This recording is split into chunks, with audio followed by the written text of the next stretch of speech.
Olvídense ya de partidos, carambas.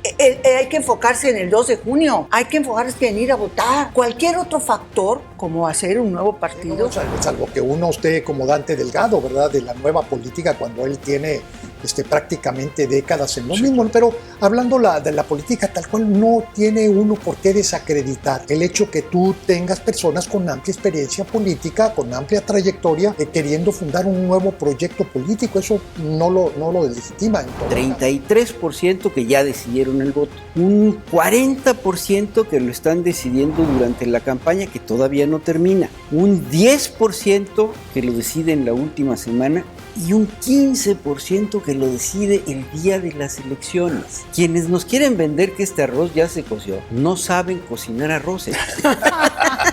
Es la idea de la cuarta transformación, porque eliminó la transformación democrática de un plumazo.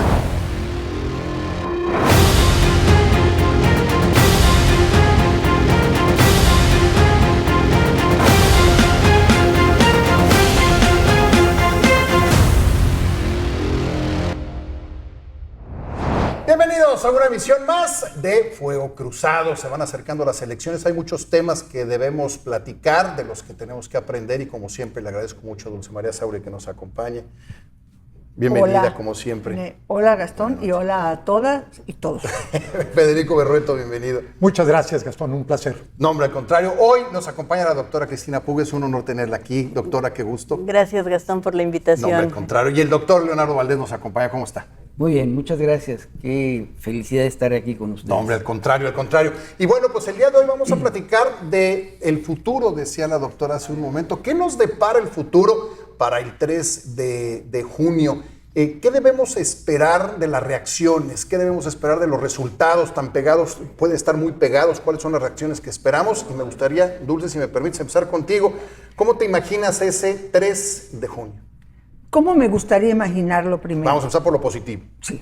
Me gustaría imaginarlo como hemos vivido los días siguientes de las elecciones de 2012, de 2018, más las elecciones intermedias del 15, del 21.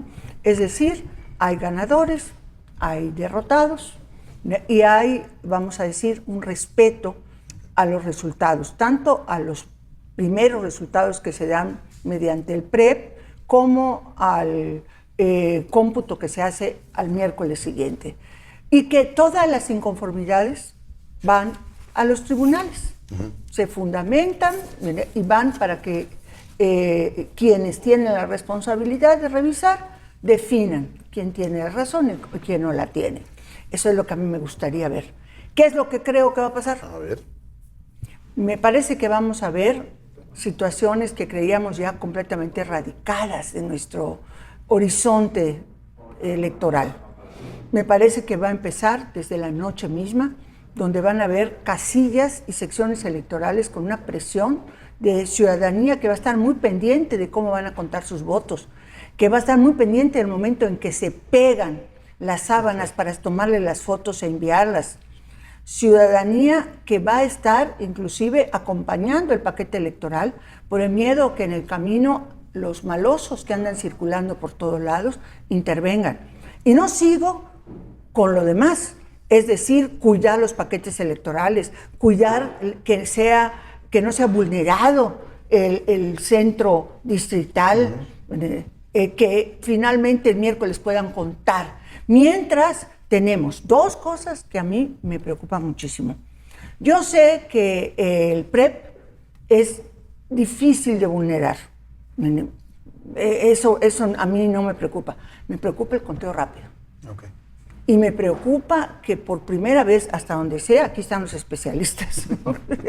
Hasta donde sea el conteo, no solo va a ser para la elección presidencial, sino va a ser para las 9 elecciones estatales de gobernador y jefa del gobierno de la Ciudad de México, ¿verdad? Y va a ser también para una estimación de la integración de las cámaras de diputados y de senadores. Esta última parte, perdonen por la expresión, pero auténticamente se me para el pelo. No es tu caso. No es el mío, Lucas, está tranquilo. Doctora Puga, su opinión. A ver, yo creo que antes del 3 tenemos el día de las elecciones Sí. y que este día de las elecciones va a ser de una enorme responsabilidad, primero para toda la ciudadanía. Es decir, tenemos una elección que son, si no me equivoco, 20,000 puestos en juego, y los casi 50 millones de votantes, si van a salir a la calle, pues tienen una responsabilidad grande, porque no es nada más dar un voto, es dar un voto por presidentes, dar un voto por gobernadores, dar un voto por presidente municipal, por diputado federal, por diputado local. Es decir, vamos a tener una elección muy compleja que implica mucha responsabilidad. Y hay una enorme responsabilidad institucional del INE y del tribunal después, es decir, hay todo un aparato institucional que uno confía en que va a funcionar y que se van a hacer las cosas con la transparencia y con la confianza con que se han hecho en otros momentos. Y luego viene el resultado y estamos realmente todos esperando cómo van los partidos, los gobiernos locales y el gobierno federal a aceptar los resultados, que pueden ser muy diversos. Es decir, algo que es parte de un proceso electoral es la incertidumbre. Claro, totalmente. Y entonces, bueno, pues vamos a ver qué pasa Doctor ahí. Leonardo Valdés. A ver, creo que la doctora Puga tiene toda la razón en esto último. Si algo caracteriza a las elecciones en la democracia, es que los resultados son inciertos, pero las reglas son ciertas. Digamos que aquí lo importante es que en México nos costó mucho trabajo, muchísimo trabajo, mucho esfuerzo del partido en el gobierno, de las oposiciones, de la sociedad civil, de los académicos, para llegar a ese objetivo. Hoy contamos con certeza en las reglas y sabemos qué va a pasar en términos de las reglas, pero creo que tenemos una gran incertidumbre sobre los resultados. Y esa incertidumbre se puede estudiar. Perdón, yo soy muy cuantitativo. No, sí. Y soy crítico de las encuestas, no de todas, pero me gustan las encuestas de salida. Y hay una ventaja, que Consulta Mitofsky ha hecho encuestas de salida en 2000, 2006, 2012, 2018. Lo que venía encontrando Consulta Mitofsky hasta 2012 era que 2/3 de los ciudadanos que encuestaban en la encuesta de salida de la elección presidencial decían: yo decidí mi voto porque siempre voto igual, o hace un año, o sea, cuando salieron los candidatos. 2/3. Y 1/3 decía: lo decidí durante la campaña, la última semana, el día de hoy. Eso en 2018 se acabó. En 2018 los que decidieron hace un año o siempre voto igual bajaron a 1/3, y los decidí durante la campaña, decidí en la última semana, decidí hoy, subieron a 2/3. Entonces, si seguimos con ese patrón, quiere decir que traemos como un 33% que ya decidieron el voto, un 40% que lo están decidiendo durante la campaña, que todavía no termina, un 10% que lo decide en la última semana y un 15% que lo decide el día de las elecciones. O sea que quienes nos quieren vender que este arroz ya se coció, no saben cocinar arroces. Se les está haciendo un batidillo. Exacto. Porque ese arroz se va a cocer el día de la jornada electoral. Creo que ahí hay un grado de incertidumbre que es muy importante, y como bien decía la doctora Puga, si somos conscientes de la responsabilidad que tenemos como ciudadanos, pues estos datos lo que nos dicen es: salga usted a votar y vote en libertad. Ahora, lo cierto es que sí hay peligros. Yo estoy razonablemente tranquilo porque conozco bien el Servicio Profesional Electoral. Fui presidente del IFE. Y ese Servicio Profesional Electoral sabe hacer bien las cosas. Okay. La gran mayoría no se han jubilado todavía, siguen ahí trabajando. Y saben lo que están haciendo. Saben lo que están haciendo y por supuesto saben que hay que cuidar los paquetes, que hay que transportarlos bien. Y saben, a partir de la reforma de 2007, que si hay errores en las actas o hay evidencias de algo, se pueden recontar los paquetes. El voto por voto, casilla por casilla, que fue consigna en 2006, hoy está en la ley. Y el miércoles que empiecen los recuentos, se van a abrir muchos paquetes, como se ha hecho ya en las últimas elecciones, y se va a confirmar que lo que dicen las actas está relacionado con lo que dicen las boletas. De tal suerte que yo estaría en una posición, digamos, relativamente... Lo veo tranquilo. Positiva, tranquila, creo que el aparato va a funcionar y sobre todo que las y los ciudadanos somos los que vamos a tomar la decisión y eso es lo importante en la democracia. Gane quien gane, pierda quien pierda. Lo importante, por otro lado, es que los actores políticos estén a la altura y si pierden, reconozcan la derrota. Totalmente. Que hay algún actor político en nuestro país que no acostumbra. Reconoce, solo reconoce cuando él gana. Sí, claro. Pero cuando pierden no reconoce. Ojalá que haber estado 6 años en Palacio Nacional le haya dado cierta madurez como para llegar a esa situación. Que ocurra un milagro, Leonardo. Yo confío en la madurez de las personas. Yo ya dejé de confiar en la madurez de las personas, Federico.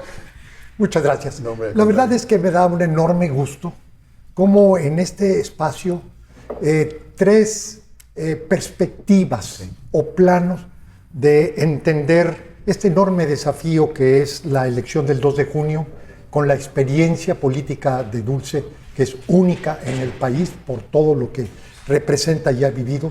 Leonardo, no se diga, con este conocimiento a detalle que tiene del órgano electoral.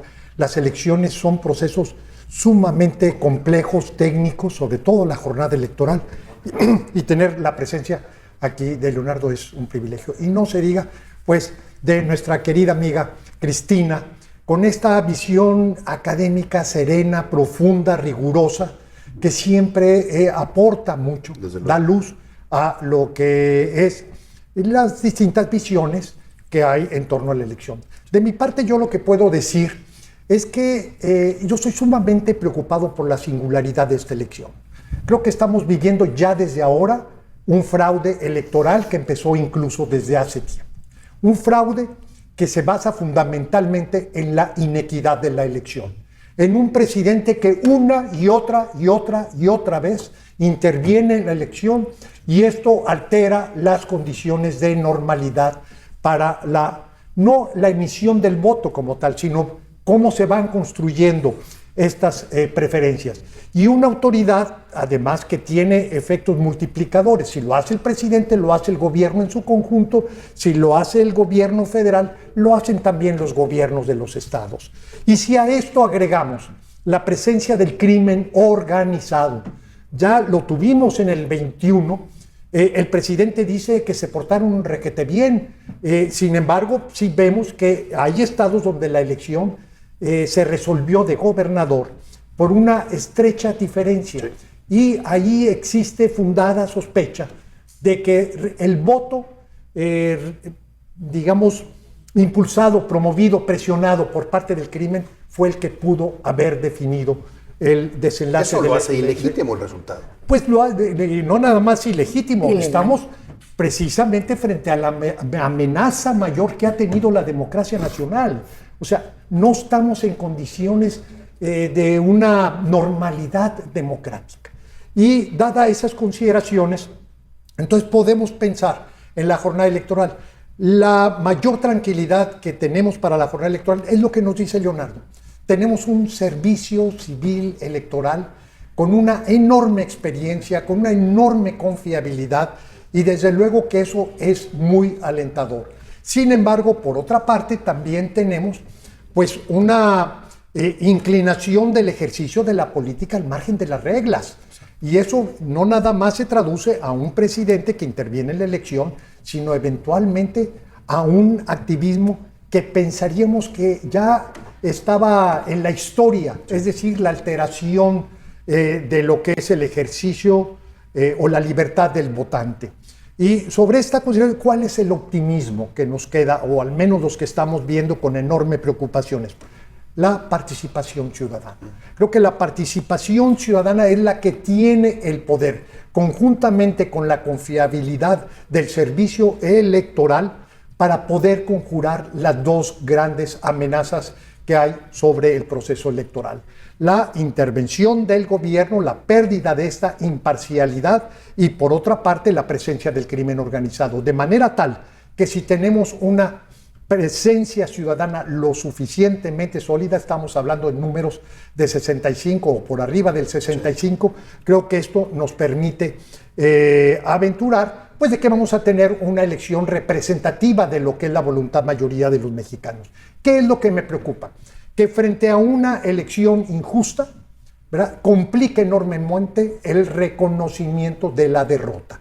Y esto parte no nada más en la elección presidencial, tenemos elecciones concurrentes de legisladores, tenemos elecciones locales, prácticamente todo el país va a tener elecciones de alcaldes, y ante este escenario complicado yo por lo pronto tendría esa preocupación. Y por otra parte, bueno, sí hay instrumentos que le dan certeza al voto, están los conteos rápidos, están las encuestas, etcétera, pero también veamos una cosa, hay una degradación de la ética en la industria de la investigación de la opinión pública y de la intención de voto, que verdaderamente nos preocupa enormemente. Las cifras que nos da Leonardo son contundentes, y aquí lo hemos dicho, ¿verdad?, que es verdaderamente, hay que tener una enorme reserva sobre de que de un 20% de las personas que más o menos ya tienen definido por quién van a votar, hacer de eso representativo del total. Y eso verdaderamente es un acto de enorme deshonestidad profesional y también, debo decir, empresarial, porque finalmente muchas de las casas encuestadoras son empresas. Las constantes veces que el presidente se ha metido sin poderse meter, cometiendo actos ilegales al estar participando de manera activa en la campaña, puede provocar al final del día, al final del camino, que alguien levante la mano, que supongo que sucederá, y decir el resultado no es el correcto y hay motivo para poderlo pelear por todas las veces que el presidente se metió. ¿Existe esa posibilidad? No sé qué opina. Yo pienso que desde luego que existe, está en la ley. Y además hay dos antecedentes que invocaría. La primera anulación de una elección estatal se dio en noviembre del 2000 y fue en Tabasco. Y la fundamentación de la anulación por parte del tribunal fue la inequidad que hubo en la contienda, focalizada en el papel de los medios públicos de comunicación, o sea, que se dedicaron a apoyar al candidato del PRI en detrimento del candidato del PRD. Esa fue, vamos a decir, la razón. Y la otra es, pues hay que releer la determinación del Tribunal Electoral de 2006, donde hubo una serie de argumentos de que pues ya hasta pena da decir, ¿no?, que al presidente Fox lo pusieron en la picota por aquello de que no se cambia de caballo a la mitad del río, ¿no? Entonces, que finalmente el tribunal decidió que la serie de irregularidades y de la intervención, en el caso presidencial, no habían sido suficientes razones para modificar el resultado de la elección. Pero ahí tenemos esos dos antecedentes, y claro que se puede. Y yo espero que no haya necesidad, porque hay un triunfo contundente y hay una aceptación del triunfo de Xóchitl Gálvez. Pero bueno. Doctora, si me permite, ahorita le voy a dar la palabra, pero me voy a tener que ir a un corte comercial rápidamente, porque alguien tiene que pagar la luz. Entonces. Bueno, pues si no hay. Si no, bueno, perdón, no debí, mal ejemplo. Muy malo. Ayer leía un meme que mandaron que me decía: no tenemos el sistema de salud de Dinamarca, pero ya tenemos el sistema eléctrico de Cuba. Vamos a un corte, regresamos en un momento, no tardamos.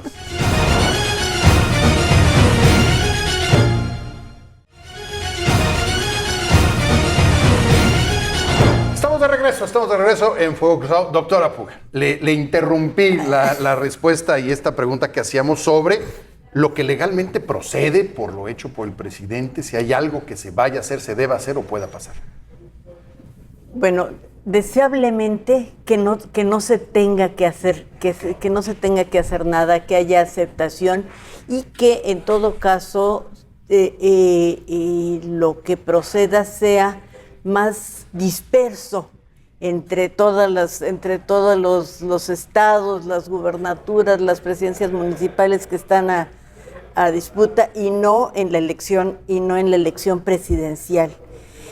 Alguien comentaba recientemente que el daño está hecho, es decir, que ya ahorita si hubo intervención del crimen organizado, ya hubo la intervención y que está en los candidatos, y está en los candidatos que se asustaron y que ya no quieren y que ya no van a competir y que ya se modificaron las condiciones de la contienda, entonces que es muy difícil que esto se vea durante el proceso mismo, lo cual tiene cierto sentido.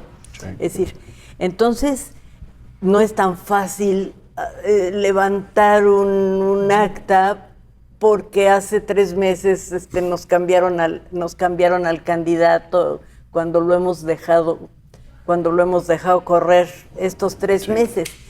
Y realmente creo que nos enfrentamos en ese sentido a una serie de situaciones difíciles y con poca probabilidad de ganar pequeños procesos. Okay.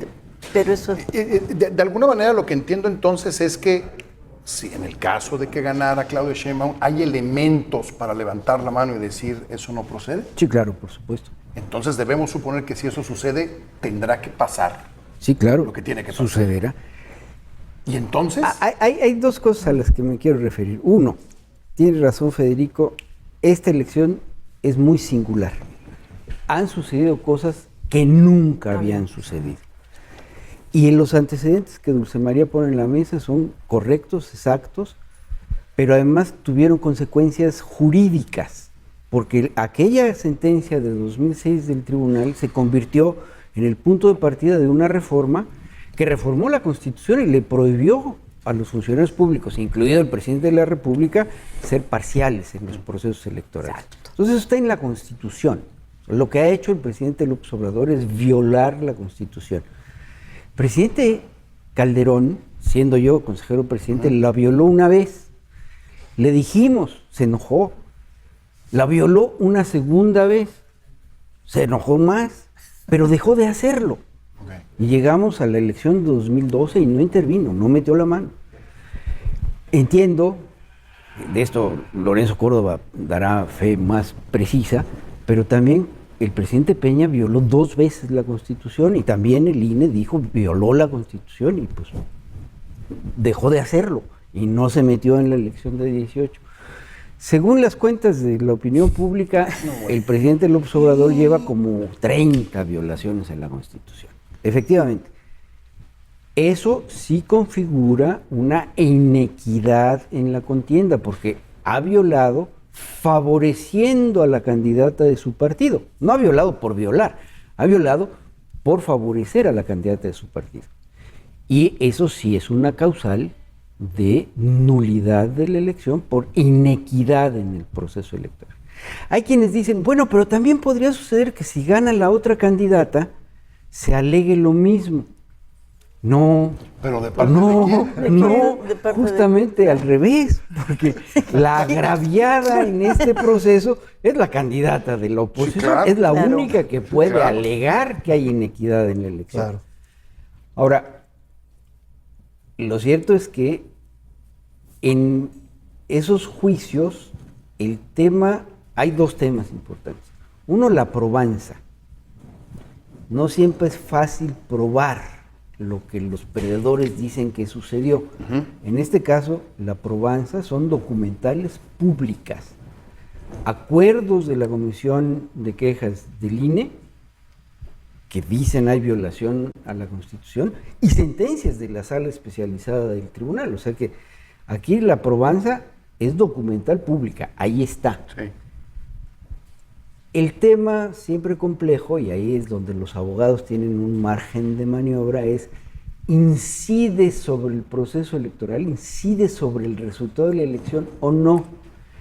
Y ahí sí, pues es un criterio jurídico que solo los juristas construyen. Tendríamos que ser muy exigentes con el Tribunal Electoral, los y las ciudadanas tendríamos que ser muy exigentes con el Tribunal Electoral para que el tribunal haga un trabajo profesional sobre este tema. ¿Tenemos ese tribunal? Todavía no, porque Pues no queda mucho tiempo. Tienen que ser 6 magistrados, no pueden ser 5, tienen que ser 6. Afortunadamente, la ley tiene un procedimiento para que uno de los decanos de las salas regionales se convierta en el 6º. ¿Y por qué 6? ¿Qué es número par? Porque a diferencia de los órganos administrativos, en este órgano jurisdiccional la presidencia sí tiene voto de calidad. Ah, okay. Entonces, si Primos hay un interpares, empate, les dicen, si hay un empate 3-3, la presidenta del tribunal tendrá la decisión, pero es una decisión histórica. Ah, bueno. Y ahí sí pienso que la presidenta tiene que saber que las y los ciudadanos estamos atentos a eso y que no vamos a dejar pasar una ilegalidad en el momento de la calificación de la elección. Federico, si pensáramos que la probabilidad, para no hablar de las encuestas, hay una probabilidad mayor de parte de Claudia Sheinbaum de ganar, este escenario se convertiría en una realidad. ¿Qué sucede en ese momento? En el momento en que empieza un juicio de estos, aquella que ganó la presidencia queda en stand-by. ¿Cuál es el proceso? Primero que todo, tiene razón Leonardo, en términos de que hay reglas. Eso incluso son reglas que ya se han ido, por decir, ya han establecido precedentes judiciales como para poder qué significan, valorarlas, sus efectos. Uno de ellos tiene que ver con el 5% de la diferencia en la votación. Otra, que es una regla explícita en la ley, es si hay irregularidad en el 25% de las casillas, esto puede dar lugar a la nulidad de la elección presidencial, 20% en otras elecciones. Pero esto ¿a qué nos lleva? Que hay dos tipos de irregularidades. Aquellas que afectan a los centros de votación, o sea, cuando no opera el día de la jornada electoral la casilla, y que esto se documenta, porque no nada más es que las cosas ocurran, se tienen que documentar, se tienen que probar en términos de ley, y esto pasar a las instancias más que administrativas, yo diría judiciales, para que se tomara la decisión del caso. Pero es algo que es, digamos, que está normado y tiene que ver con la manera como se documentan las violaciones. Las violaciones por sí mismas no llevan a la nulidad de un proceso o de una casilla o de una elección en particular. Entonces, aquí mi preocupación es la siguiente. Qué bueno que el INE, ahora el Consejo General, tuviera la solidez que tuvo el Instituto Federal Electoral en periodos pasados, destacadamente el de Lorenzo y también el de Leonardo, y que incluso el mismo de Pepe Woldenberg y hasta de Luis Carlos Ugalde.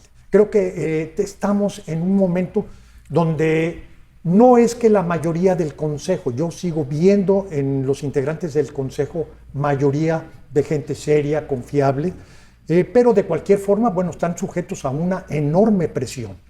Lo mismo sucede en el Tribunal Electoral. El problema del Tribunal Electoral, por un lado, son las diferencias al interior de los magistrados, que incluso llevaron hace poco a la remoción, creo yo, muy desafortunada, de Reyes Rodríguez, el presidente anterior, un mal mensaje.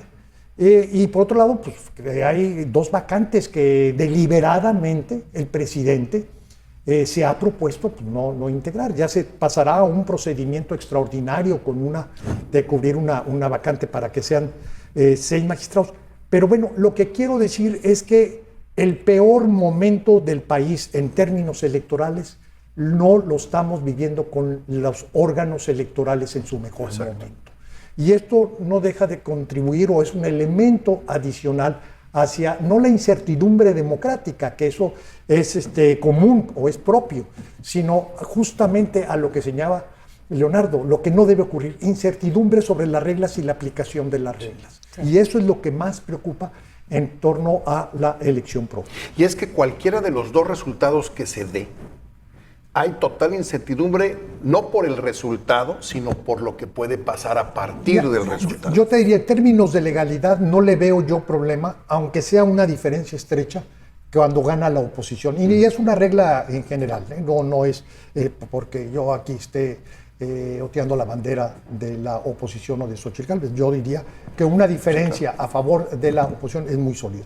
El problema, o al que yo veo como un escenario sumamente problemático, es una diferencia estrecha a favor de Claudia Sheinbaum. Y yo ese escenario no lo descarto, como tampoco descarto la posibilidad de alternancia. Pero lo que decía una cosa, Dulce, muy importante. La concurrencia de elecciones, es decir, tienes elecciones de gobernador, tienes elecciones de alcalde, tienes elecciones de legisladores, y hay que ver el cuadro completo del problema de legalidad y de ilegitimidad.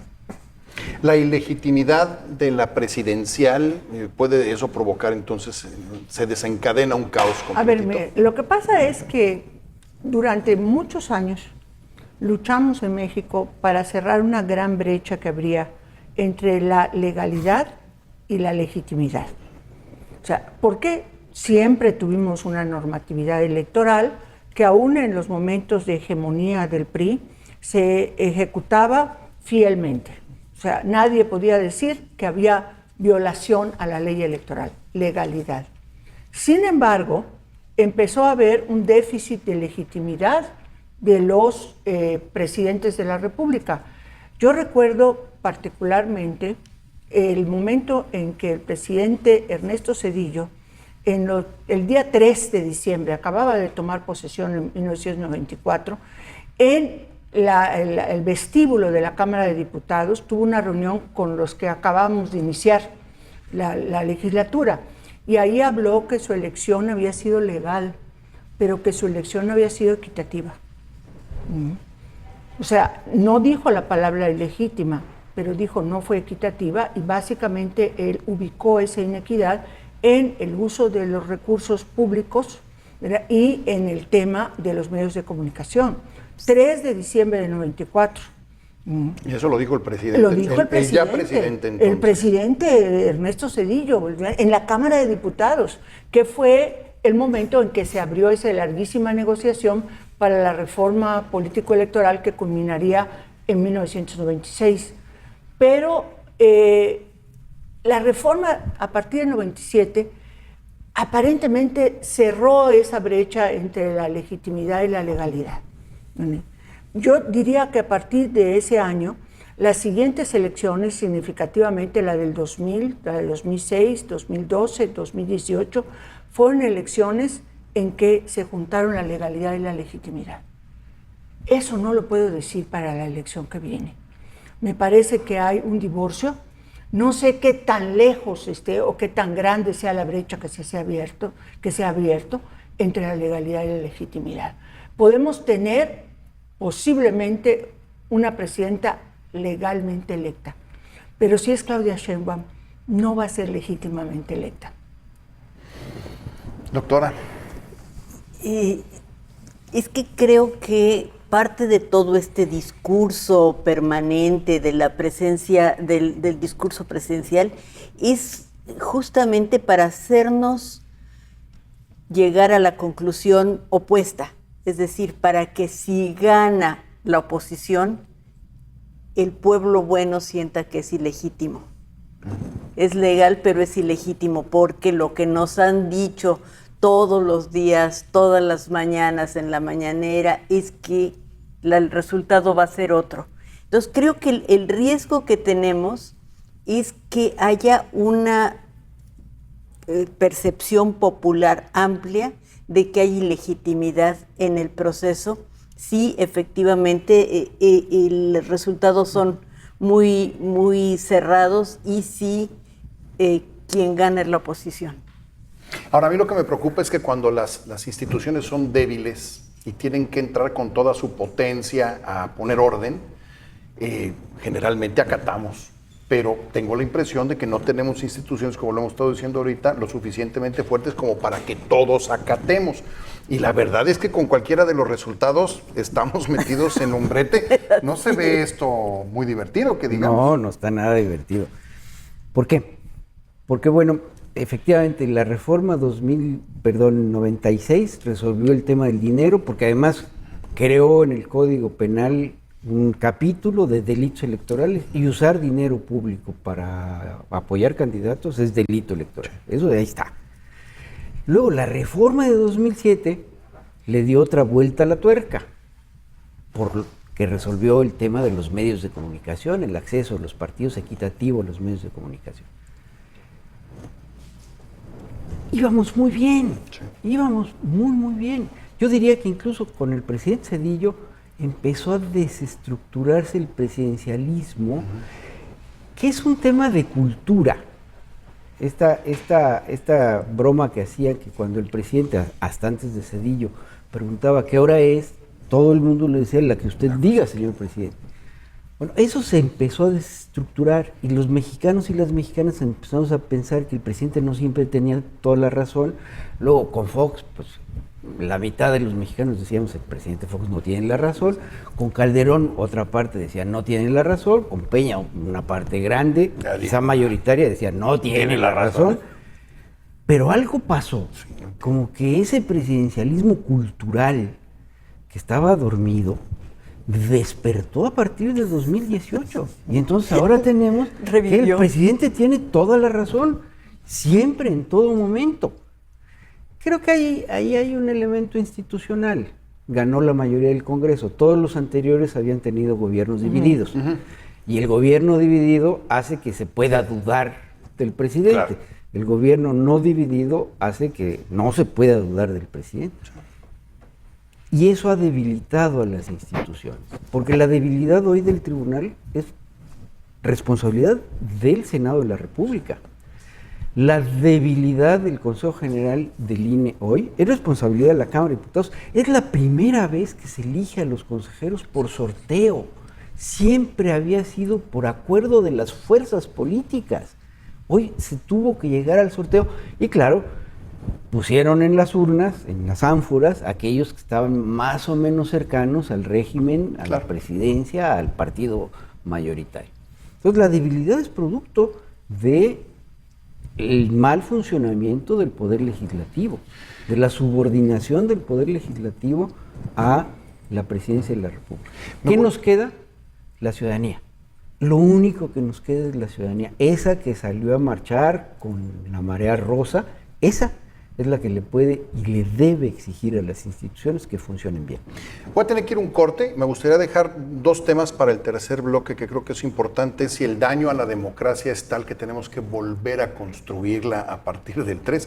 Y la otra es esto que platicábamos, que publicó hoy Samarripa, habla acerca de corren por ahí rumores de que se está armando, se está juntando, se está gestando un nuevo partido político. Si me permiten, ahorita regresamos. No tardamos, ahí venimos.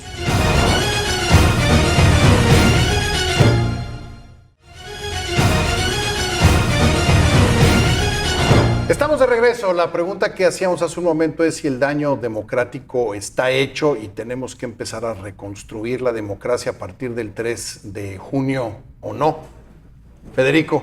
Bueno, hay un problema, digamos, de fondo que antecede la crisis que estamos viviendo en la actualidad. El PRI, que fue el partido dominante, pues ha tenido un proceso muy prolongado de deterioro y ahora en muchos estados es un partido testimonial.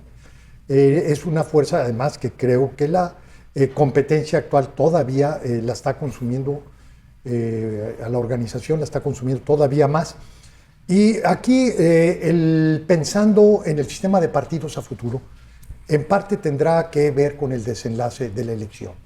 Creo que ante un escenario adverso para la oposición, el incentivo a una convocatoria de la formación de un partido político nacional, que es lo que está insinuando Roberto Samarripa, o está diciendo Roberto Samarripa en su colaboración del día de hoy, va a estar... la veo presente, por decirlo así. Pero aún así todavía no lo apostaría, porque tiene mucho que ver nuevamente cómo se va a ir conformando, cómo se va a repartir el pastel, y eso todavía no lo sabemos. Lo cierto es que sí hay, no nada más por parte de la ciudadanía, sino por parte de, digamos, de la clase política, que ha perdido identificación con su organización, identificación política, doctrinaria, o simplemente como posibilidades para seguir participando en política. Entonces yo vería que existe esa posibilidad de, como desenlace de esta elección, la conformación de una iniciativa para un nuevo partido político. O sea, no la descarto como una posibilidad. Pero otra vez, pero es que son los mismos, nada más que se van a cambiar, o en la ciudadanía, ¿cómo podemos participar? Pues así fue también la formación del Frente Democrático Nacional después del PRD, etcétera. Digo, pueden ser los mismos, ese no es el problema. Digo, llegamos, salvo que uno esté como Dante Delgado, ¿verdad?, de la nueva política, cuando él tiene prácticamente décadas en lo mismo. Pero hablando de la política tal cual, no tiene uno por qué desacreditar el hecho que tú tengas personas con amplia experiencia política, con amplia trayectoria, queriendo fundar un nuevo proyecto político. Eso no lo deslegitima. En todo caso, lo que sí tiene que ver es un proyecto político de acuerdo a las necesidades que ahora tiene el país y lo que demanda de sus políticos y de sus organizaciones. Ese es el tema de fondo. Dulce. A ver, yo escucho y me debato internamente. Sí me suena el hecho de que tiene que haber una nueva organización política que sume, vamos a decir, las demandas ciudadanas. Pero me parece que no podemos hablar del sistema de partidos políticos y de que entre un nuevo partido más dentro de este esquema.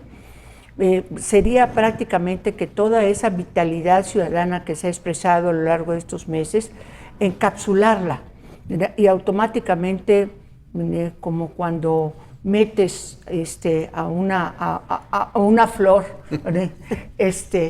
a la oscuridad, se marchita. Entonces, el enorme reto para enfrentar la crisis de los partidos políticos en general, todos, y hago el paréntesis de que Morena no es un partido político. Morena es una organización que depende de una sola persona, como nunca habíamos visto en el país. Bueno, pero la crisis de los partidos demanda un ejercicio muy grande de imaginación para encontrar nuevas formas de organización política que puedan responder a las expectativas ciudadanas. ¿Cuáles son? No podría anticiparlas, pero me parece que sí hay que buscarlas.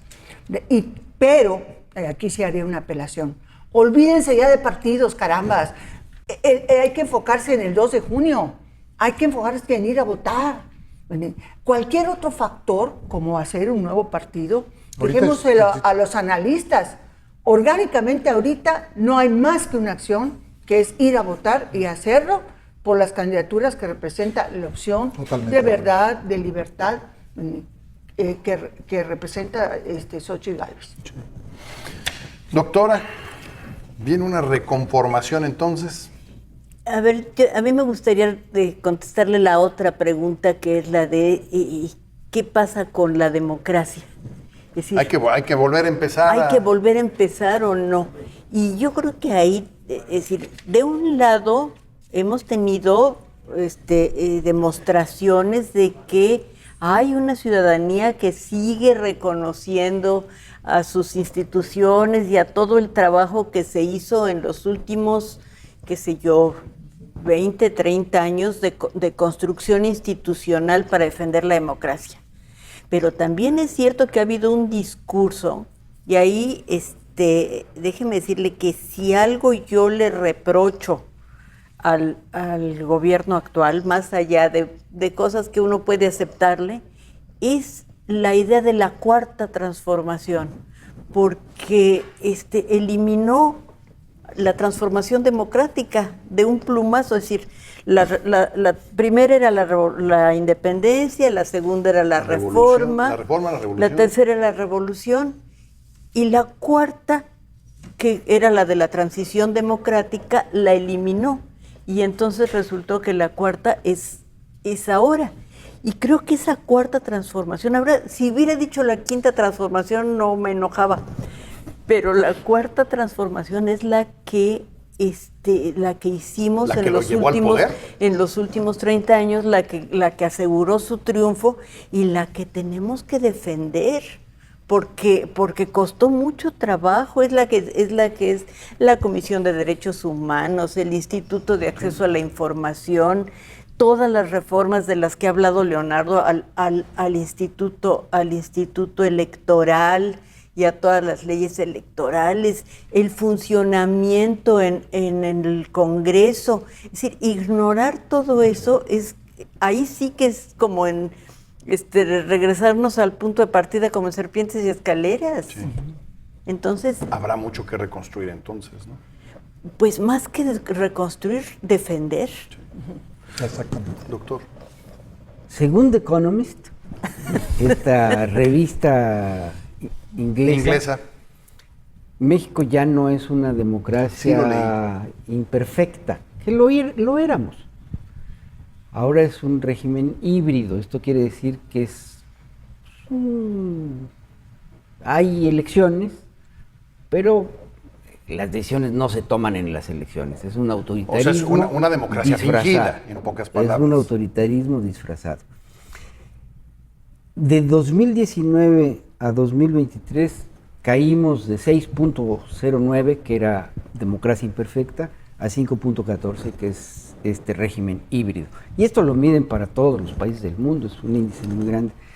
Lo descomponen en 5 atributos: elecciones y pluralismo, hemos caído, sí, de 7.8 a 6.9, funcionamiento del gobierno, de 6 a 4.6, participación política, de 2.2 a 6.7, libertades civiles, de 6.1 a 5.5, cultura política, de 3.1 a 1.8. Ahí está el gran déficit social de la democracia mexicana. Explíquenos cultura política entonces. Es ahí en donde tenemos que trabajar muchísimo. Tenemos que hacerle entender a las personas que las decisiones que tomamos en lo individual en materia política nos afectan a todos. Que no ir a votar es una decisión política que nos afecta a todos. Que ir a votar por un poder que tenga la presidencia y la mayoría calificada en la Cámara de Diputados y la Cámara de Senadores nos afecta a todos. De tal suerte que sí, tenemos que reconstruir la democracia, fundamentalmente reconstruyendo el componente de la cultura cívica. La política y la ciudadanía. De los ciudadanos y las ciudadanas haciendo política, entendiendo que hay que hacer política. Lamentablemente los partidos están muy desprestigiados, pero son el único canal que tenemos para hacer política. A ver, Estados Unidos, entre votar Biden y votar Trump, la verdad que a mí no me entusiasma. Pero ni al público en general allá. Pero los estadounidenses van a tener que tomar esa decisión. Y si lo hacen con una cultura política un poquito más desarrollada, pues van a elegir mejor que si lo hacen con una cultura política degradada, y van a volver a elegir al malo. Tengo la impresión de que por ahí está nuestro dilema. ¿Cómo hacemos como ciudadanos para que la ciudadanía se interese, se informe, sí, y tome decisiones pensando que esa decisión no le afecta solo a él, le afecta al conjunto de la sociedad? Pues fíjense, hoy en la mañana invitamos al INE, al programa temprano, porque las preguntas que nos hace la gente es ¿y cómo voto? Apenas la gente está empezando como que a despertar en esto de lo del 2 de junio, y nos hacían preguntas diciendo, a ver, voy a tener una papeleta, va a venir el logo del PAN, el logo del PRI, el logo del PRD, ¿qué pasa si voto por uno? Esas son las preguntas que estamos haciendo. ¿Qué pasa si voto por dos? ¿Qué pasa si voto con una X en dos? ¿O qué pasa si voto con una sola X sobre los tres? ¿O lo hago por los individuales? Esas son las dudas hoy de la sociedad. Ojalá nos urge pasar a la siguiente fase, que es la de ya nivel 2, ¿no? De decir, bueno, ¿y qué es lo que nos espera, no? ¿Cuáles son las opciones? ¿O no? ¿O al anterior? ¿O al anterior? ¿Dónde está su boleta? ¿Dónde está su credencial de elector? Se saben los nombres de los candidatos. No, pues estamos. Ya de luego aquí hubo redistritación, hay gente que ya no va a votar en el mismo lugar. A ver, mira, yo estuve recientemente en un evento de personas políticamente informadas en lo general. Correctas también. Políticamente incorrectas. Bueno. Informadas, digamos. Y hice mención en mi intervención de cómo votar, o sea, frente a la boleta. Yo les decía, había gente del PRI, gente del PAN, y gente de la sociedad sin partido político. Dije, a ver, yo les voy a decir cómo voy a votar yo. Dije, yo voy a votar PRI por Xochitl Gálvez. Voy a votar PRI por Rolando Zapata Cateabolio, Senado. Voy a votar PRI por Renán Barrera. Voy a votar PRI por el candidato a diputado por el 3er distrito.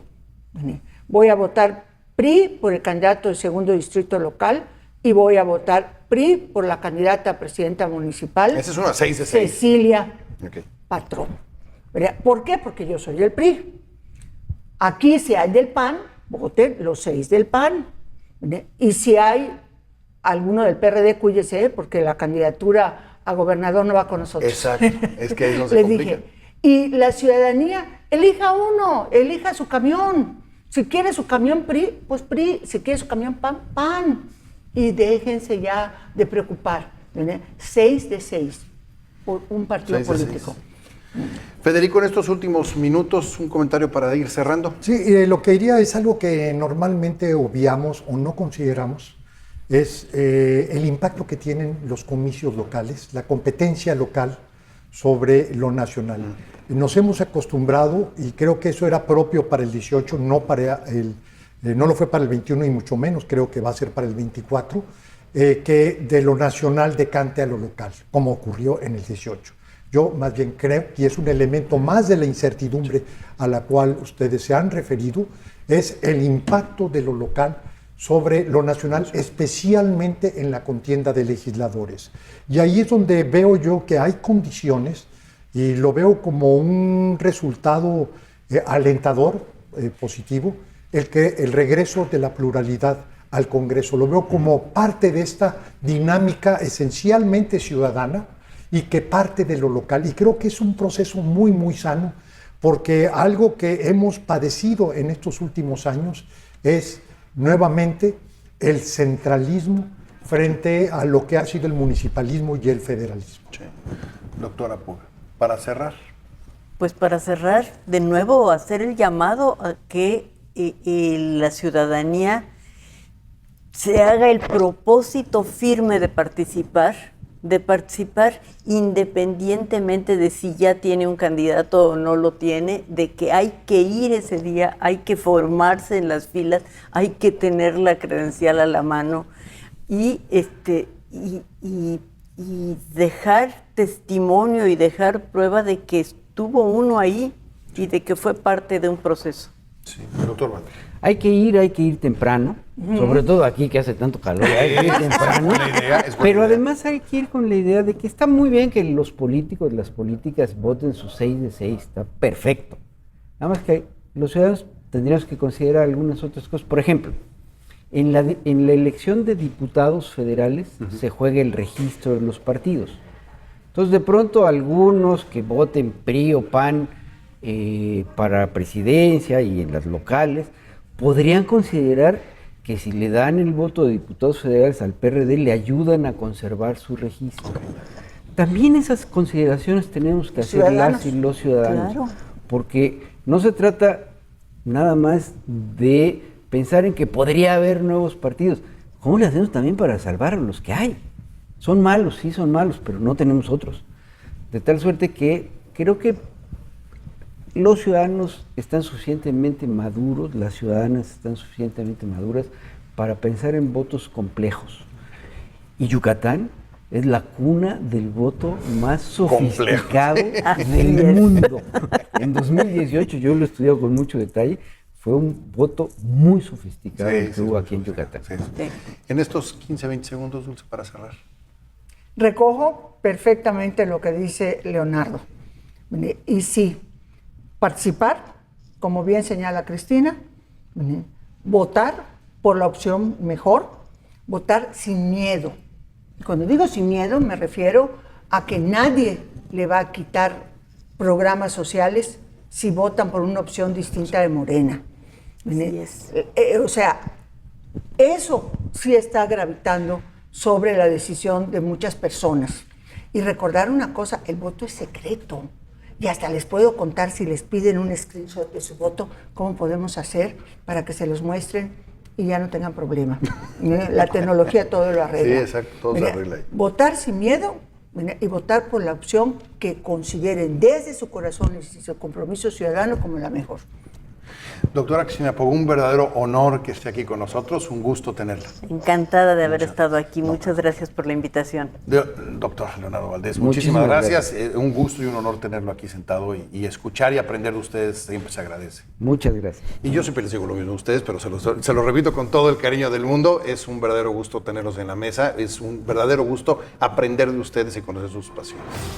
Y sus gustos y sus ideas y todo. Dulce María Saúl y Federico Berrueta. Muchas gracias. Bueno, llegamos al final del programa. Próxima semana nos vemos como siempre y a la misma hora. Tengamos todos una buena semana.